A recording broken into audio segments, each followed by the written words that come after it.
Yamato. We talk about the scaling potential for Bebop to become an issue and how excellent he has looked on the Yamato in prior matchups. And so I understand the priority there, but if we're talking about, yes, the current meta situation, this does leave the door open for Killing Spree to at least set themselves up in what we typically agree on is something that you feel a little bit more primary, a little bit more meta, and something more importantly that is comfortable for them, right? They walk into the fight knowing that they're going to be playing from their strongest foot forward, and especially with that Lady Geist going alongside it. Granted, Spirit AoE control, something that has definitely looked good on the Geist. It's not quite as, we'll say, direct as we've come to expect in some of these other early round 1, round 2s. Yeah, and also a couple of early options for side laners, right? Yamato play in the side lane. Lady Geist can also play in the side lane. Also good split pushers, because nobody wants to go answer the Lady Geist alone, because basically everybody loses that fight. So definitely options to play around the map. Now, the response in kind, Infernus scooped up here. So this one escaped Killing Spree in the previous game. They'll now have it in their hands. We'll see what they rally behind it. Because again, I'm flabbergasted that the Kelvin still hasn't gone yet. Hey, never forget the Great Talon's available. That is true. And that would kind of suit the archetype that Killing Spree have set up, right? Because previously it was the 7 Wraith and Great Talon. Now you're looking at 7 Infernus and quite possibly Great Talon, but they're going to fall back on that Mo and Krill. They think Berserk needs this heavy tank to jump in and solo somebody out. Maybe you can get a combo on the Lady Geist before she can get her combo off on you, but obviously a lot of priority for that Moke pick for Berserk. Still good. It's something that at least gave them the access towards that endgame. And while it took a long time to scale up, given the fact that the flex picks were kind of waiting there, right? Yeah. It definitely got to the point where when we finally got to the endgame, it was the go button, right? That they finally got to take advantage of, something that you didn't have to get so down and dirty with things like that Wraith, or notably Eplefin getting deep into that backline so much in the mid game. Finally, when the Moan Krill was online, it actually looked like they had a sustainable front line. It just, once again with Killing Spree, right, they have to take their time, or my apologies, they can't take their time like we saw from that last game. Buff and Joyers will capitalize. Yeah, I do. You know what? Now I'm going to say it. Zephyr, between you and me, should I have saved this for the broadcast from Mo and Krill to Go and Krill? Should I have saved that for in-game?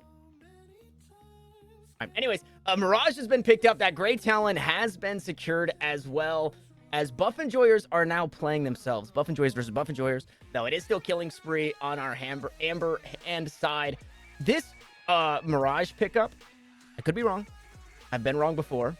Okay. But that kind of tells me Lady Geist is probably going to be playing in lane, right? Demov on the Yamato, put that in a side lane. Mirage also in a side lane, and then just kind of create a powerhouse in your face lane with this Lady Geist. We'll see if that is the call for the laning assignments for Buff Enjoyers. Meanwhile, Anatoly on the Great Talon played it as good as you could, especially with the glaring issue that was the Paradox at the start of the game. Yeah, there was never a time, and I think you have to give credit to Anatoly understanding what can be the weaknesses, especially into the Paradox. There was never a time where he was put in a position to get ripped out of the sky. I feel like Anatoly's positioning on the Great Talon was really strong in the previous game, so I'm excited to see it again.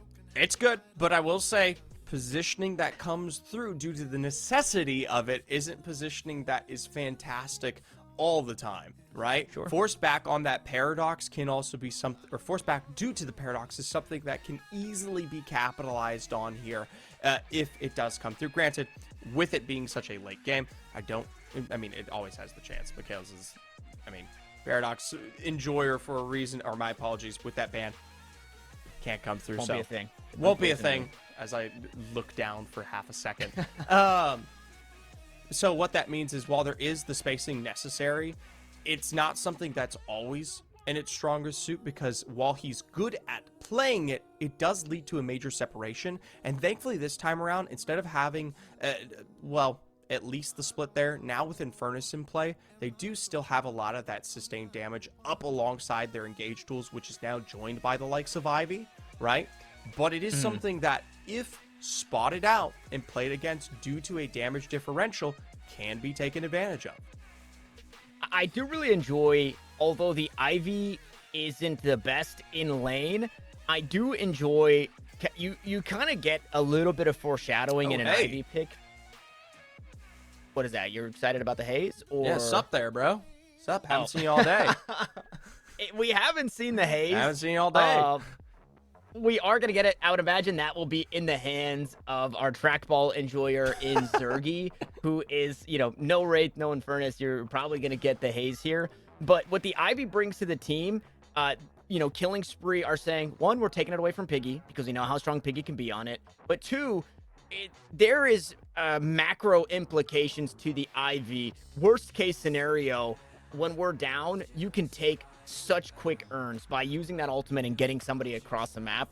That is why I've become such an Ivy enjoyer. It just adds so much to the macro. Not that nobody else does, but that ult specifically has so many uses for both micro and macro. And we don't have the Paradox for pick potential. We do, however, have the Bebop for pick potential. So this right here feels like a Hail Mary. Last pick from downtown for Killing Spree. I'm excited. I mean, the spirit pressure alongside it with the damage that we've seen due to the recent patches in this meta can lead to some really solid pick potential, though. But then we get into the discussion of the who, right?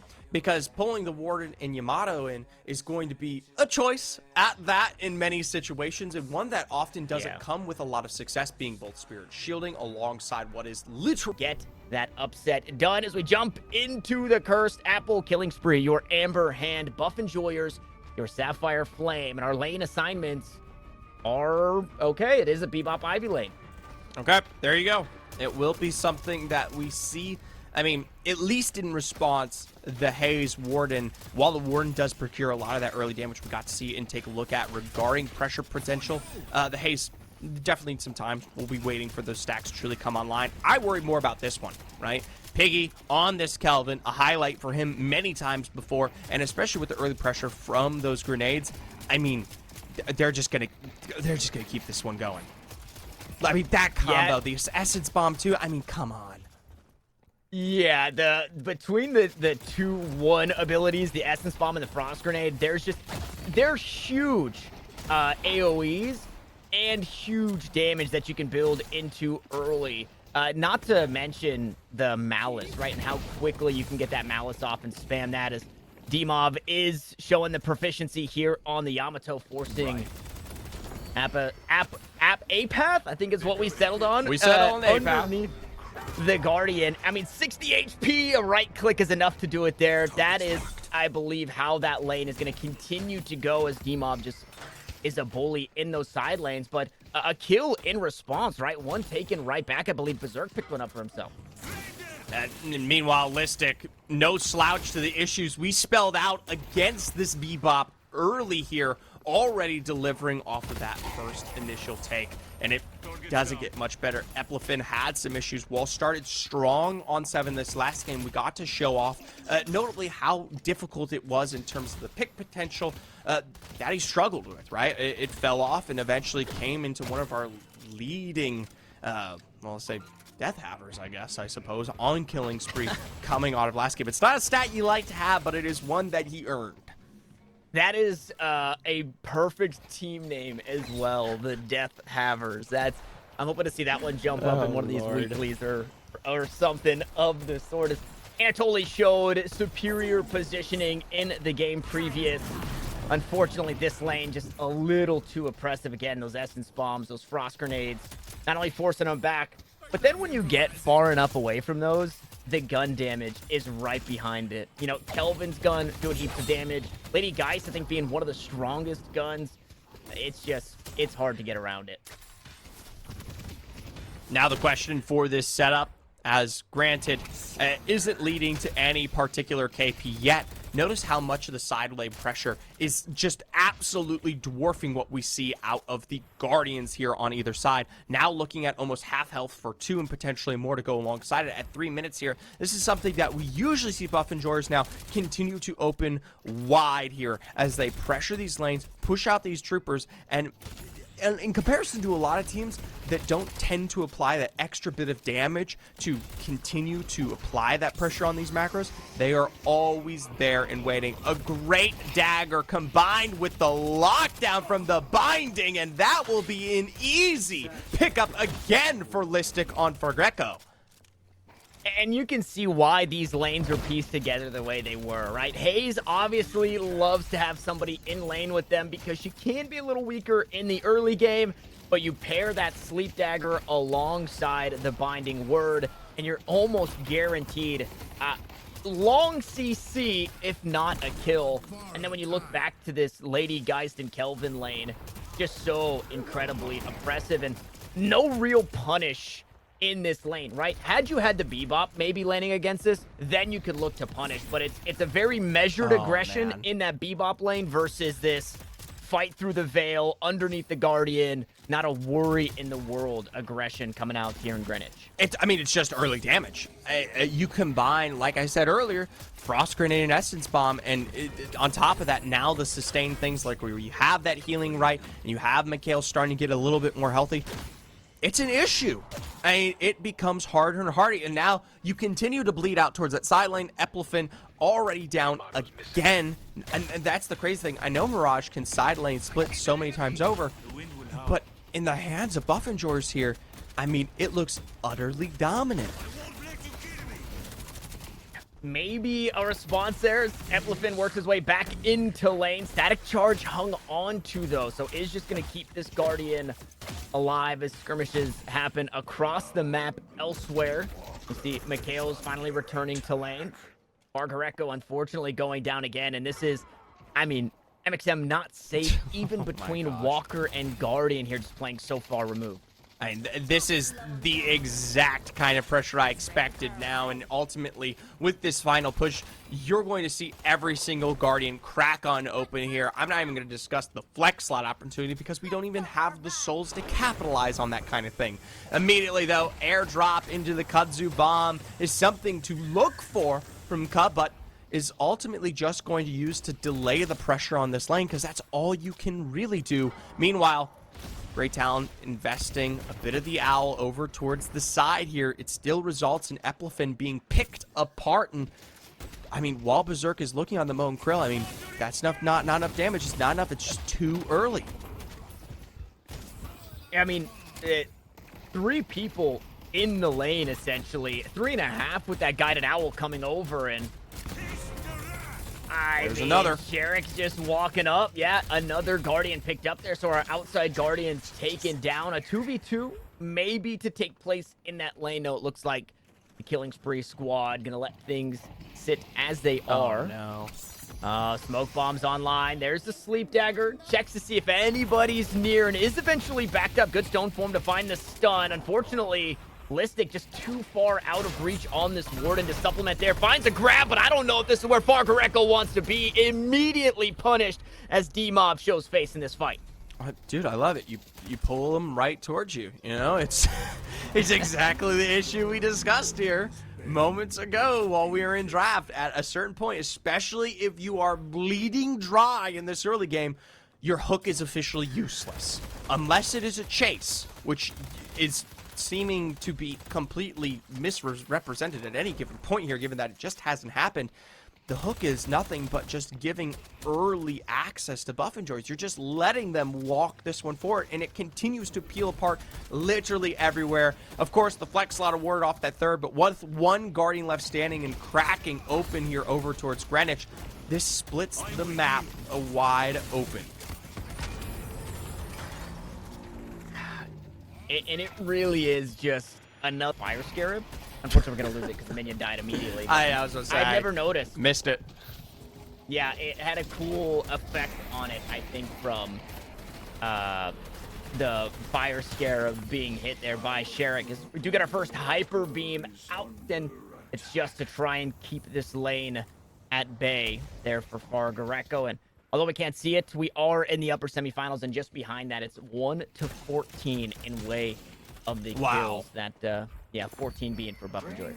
Now, I mean, reminder, it is a scaling soul lead when it comes to those kills at the early game, you know, where we've seen most of them picked up before 6 minutes. It is still 14. You're going to get a chunk of souls off that, but realistically, it only leads to an extra 1,000 or 2 across some of those providers, right? And so a lot of this on top of that, just incredible effective farm, some that you see now most notably being taken advantage here on that Amber Hand side of the map.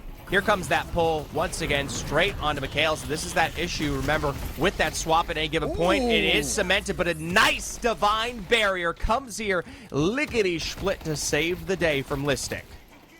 Yeah, huge barrier there. I thought the guided owl was going to be enough here to stop the Lady Geist in her tracks, but Mikhail survives there. Now the rest of the squad wants to just keep pushing forward. Oh my gosh. Taking the fight right to Anatolian. They have completely turned this one around. Downtown York is no longer killing sprees lane. It belongs to the Buff Enjoyers. I mean, there you go. There's another prime example of who do you hook? Straight? Okay, great. Yeah. Lady Geist? Yes, we have this great, incredible game plan, and immediately, right, with that soul exchange, your early initial damage is but nothing. And then on top of that, with the quick response and the constant togetherness of Buff Enjoyers, we get to see a great play there from Listic that goes alongside and leads into initially our first walker of the game out here towards York. Notably, I do want to give minor credit. It is going to be at least a response over to the side here. You do find the likes of a Path, of course, and Emka trying to pick up this Guardian. But now with 10 mids hitting, we start to bring into play things like the Urn, the Rejuvenator, and now Piggy out from the side looking to slow these boys down. Yeah, they're immediately trying to answer back for just the Guardian that went down. Buff Enjoyers answer huge in kind after losing Mikhail's for the Walker and the Guardian and Zergy on the opposite side of the map. And it just feels like there's no breathing room. Killing spree. At this point, the way that Buff Enjoyers respond around the map, when you think you have enough time to do something, or if you think I'm about to leave, yeah, you should have left already. You have to kind of take into account Buff Enjoyers are going to be on top of you. If that's a question that you're having to ask, then you know the answer to that one. D-Mob maybe sacrificing his life as well for the Walker. Not allowed. Not allowed. Okay, had the melee lifesteal, I thought there was a world where he gets a punch off and maybe turn it around, but does eventually go down. So trades for trades, but those are huge objectives picked up for Buff Enjoyers. Right, and now at this point here, it's just only seconds away from what could potentially be the rest of the lobby. Greenwich going quickly on the other side. That Owl barely tickling the amount of regeneration across the board between, notably Lady Geist, but also a quick healing ride as well means the resets come through just as quickly as it's left up to Broadway to be that defending walk on the other side. The lead, though, Tanner, absolutely ballooning here. Now almost 30,000. 27, 3K away here, and with Guardians to stay on the other side, I mean, just insane.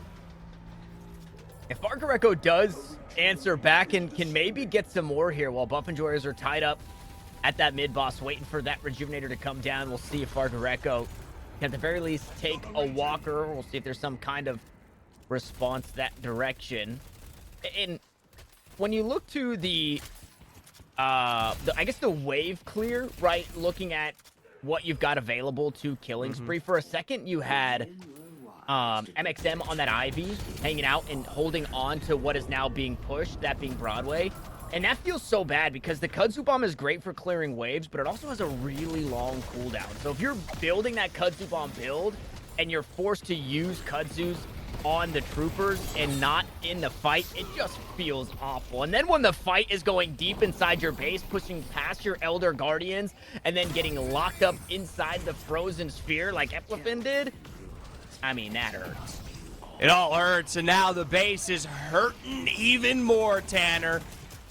We haven't even broken down the remnants of our double Guardians over to the side, and we're already picking apart the shrines on both ends here. I remind folks at home, 15 minutes was the last exchange, and you just can't. You can't bring Mikhails that low without expecting response. Finally, it is going to be Zergy picked apart on the other side, but with a 9-second cooldown and likely the lines available, I can only expect an immediate recovery.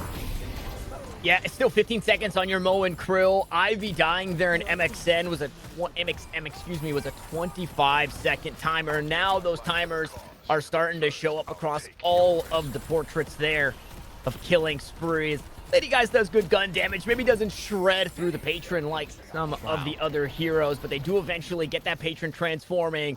And this right here is the last stand.